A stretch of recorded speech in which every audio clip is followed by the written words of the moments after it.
How's everybody doing? I'm Ryder and Raider, and today I'm presenting to you 5 linear games with charm for PS4. Linear games are my favorite type of game.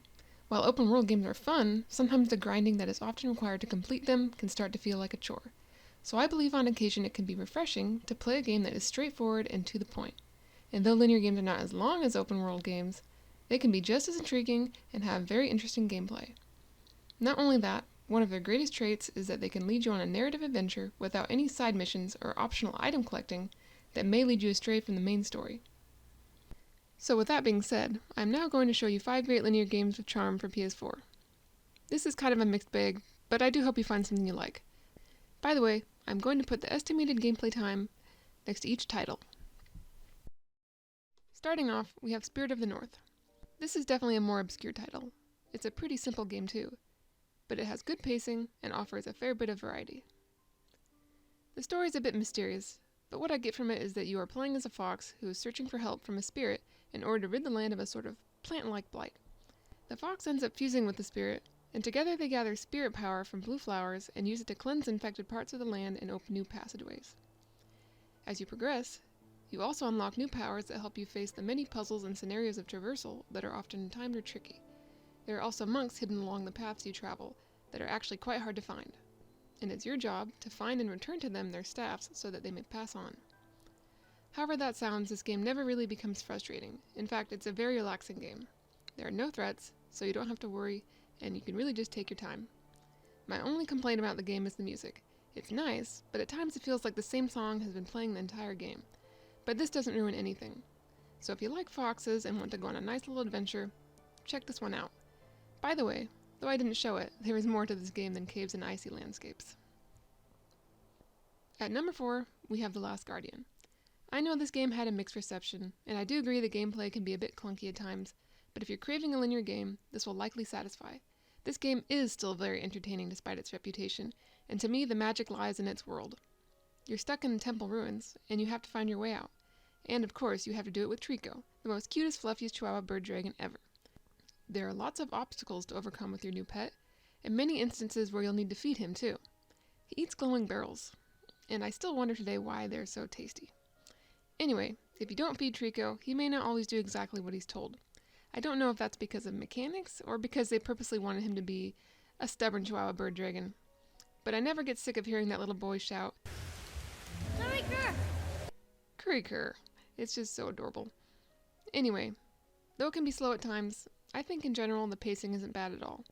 There's variety to these ruins, lots of great sights, and many challenges. You'll be puzzled at times, but in the end, you'll be feeling very accomplished. Number 3 is Brothers. This is a very short game. That's the sad part, but it's got some of the most unique gameplay you can find. It's like playing a 2-player game by yourself. You use the left side of the controller to control one brother and the right side to control the other. It will put you to work at times, but it's worth it for this game. It's a world straight out of a fairy tale. It's beautiful and full of lots of variety. I don't think they let you do the same thing more than twice in this game either, and there's plenty of things to interact with in the environment that will often unlock trophies. Finding these little things is part of the fun. As for the story, it's a bit somber.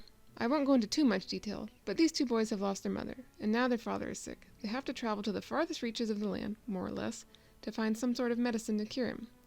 It's a short story, but this game is well worth it. It can be enjoyed over and over. I like to think of these shorter games like that movie you watch every year or so, because they don't require much commitment. At number 2, we have It Takes Two. This is another highly unique game, and is in fact made by a lot of the same people who made Brothers. However, this game is way longer, and it's a game that requires 2 players. Yep, it's couch co-op time. You play as a husband and wife struggling with their marriage. That is, after their daughter somehow accidentally, yet unknowingly turns them into dolls. Yeah, it doesn't make sense, but it's still heck of fun. You will be surrounded by a world that towers above you since you'll be shrunk, and you and your partner will be slammed with lots of puzzles and obstacles, and challenging bosses. What? You've replaced me with the Turbo X2000! A pretentious French vacuum who can't even suck properly! I'll show you who's the best sucker! So yeah, there's that. He's actually not too hard, but there are a lot of other challenging bosses. but nothing will ever be the same. This game is juiced up with variety. Each player always has a different role as well, and you have to work together to progress. Sometimes it can be hectic, but the game pretty much offers unlimited lives, unless you both die at the same time. Then you have the loading screen to deal with. But when you get frustrated, there's at least always a joke around the corner, as the game is full of humor, though it often comes from a talking book. Yeah, he's weird too, like something out of an anime, a really weird one, or your nightmares. But he will grow on you. Overall, the game is very fun and entertaining, not to mention interesting. And at number 1, I have chosen to place A Plague Tale: Innocence. You may have heard of it, and there's no surprise there if you have. It's a masterpiece. Honestly, this game is one of my favorites. I don't normally acquire favorite games this day and age, but this one really wiggled its way into my top games. I know you may be thinking this is an odd game to include with the others you just showed. It doesn't have charm, does it? Well, 1, I did say this was a mixed bag, and 2, this does have charm. Amicia and her brother are so precious, and the goal of this game is to keep them alive after they are driven from their home by the Inquisition, a violent militant force that is being controlled by... Okay, I don't want to go into details. You should just know these kids have a lot to deal with in this dysfunctional land. Amicia will grow and become the badass, though, and that's one thing that's great about this game, the characters. Not to mention the soundtrack, which is amazing. Also, the gameplay, of course. There is lots of exploration, stealth, running for your life, and combat. The combat is great. It allows you to pick and choose how you want to defeat your enemies. And lastly, let's not forget the rats.